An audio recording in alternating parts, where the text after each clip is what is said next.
Հայկական լրատվամիջոցներում, սոցցանցերում եւ հասարակության շրջանակներում շարունակվում է քննարկումների եւ աղմուկի ալիքը Հայաստան փոխանցած 4 անձանց՝ Վագիվ Խաչատրյանի, Գևորգ Սուջյանի, Դավիթ Դավթյանի եւ Վիգեն Էլջեքչյանի շուրջ, ովքեր մեղավոր էին ճանաչվել Ադրբեջանի քրեական օրենսգրքի մի շարք հոդվածներով եւ պատիժ էին կրում Ադրբեջանում։ Մինչ հասարակության մի հատվածը դրական է գնահատում այս քայլը, այն դիտարկելով որպես վստահության ձևավորման փորձ, Անդիմադիր շրջանակները, ինչպես միշտ, հանդես են գալիս բացասական մեկնաբանություններով։ Ֆակտոր TV-ի զրույցում Ադրբեջանի հարցերով վերլուծաբան Դիանա Կարապետյանը նույնպես բացասական կարծիք է հայտնել սույն թեմայի կապակցությամբ։ Սա դիտարկել որպես խաղաղասեր քայլ Ադրբեջանի կողմից դժվար է ասել, սա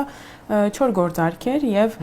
ունի մի քանի ասպեկտներ, որոնց շուրջ պետք է խոսենք եւ բացենք, թե ինչու Ադրբեջանը արեց այս քայլը։ Սպասել, որ հաջորդիվ ավելի ինտենսիվ կլինի, կախված է նրանից, թե ինչ ներգրավվածություն կունենան երրորդ կողմերը, օրինակ ես կարծում եմ, որ ԱՄՆ-ն բավականին մեծ լծակներ ունի Ադրբեջանի վրա մարդասիրական հարթակումներ գործելու եւ գուցե հնարավորություն լինի Ադրբեջանից սպասել ոչ թե դեռ վերջնական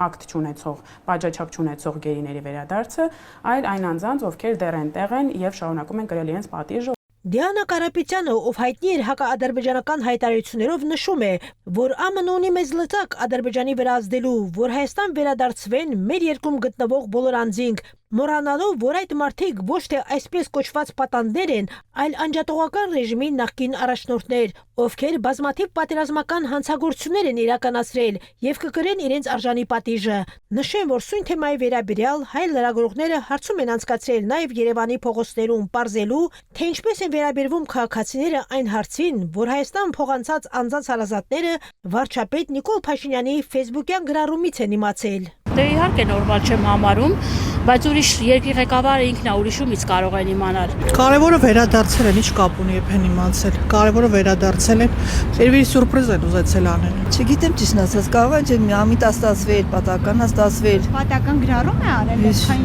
չէ, գրառում է, չէ, այդ գալները էլի երևի։ Չգիտեմ, բայց ինչ որ եթե կապված է Փաշինյանի հետ, ինքը ամեն ինչ սпасելի է։ Իհարկե, այդպես բանը вообще պետք է չիմանան։ Վերջի րոպեի միայն։ Դե հենա գրել է մարդը բացել է բոլորին։ Ուրախանանք մարդիկ հետ են եկել այդ ցավները։ Դա երջանկություն է այդ ընտանիքների մեր բոլորիս համար։ Աստված առաջ մնացածներն էլ կան հասնեն։ Դե մարդը կարծում եմ բանա չէ, իր էջը բոլորը հետևում են։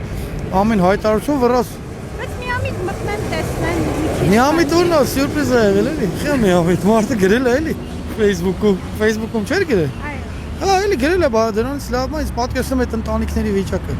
Նորից ծնվել են, էլի վերածնվել են։ Հարկ է նշել, որ Հայաստան փոխանցված 4 անձանց փոխանցումը իրականացվել է երկու երկրների միջև գործող երկում համաձայնագրի շրջանակներում եւ հանդիսանում է Ադրբեջանի կառավարության կողմից դրսեւորված հումանիզմի հերթական դրսեւորում, ինչպես նաեւ տարածաշրջանում խաղաղության ամրապնդման ուղղված կոնկրետ քայլ։